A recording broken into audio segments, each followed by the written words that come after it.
சிறு பொண்ணும் இல்லையே பணம் காசிலே இந்த பாசம் இல்லையே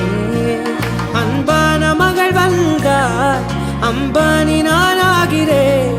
இந்த இன்ப மகாராஜ பெற்ற புது ரோஜா எலிசபெத் ராணியின் பேத்தியே தாயே தாயே மகளன வந்தாய் தந்தை சிந்தை நலமுற வந்தாய்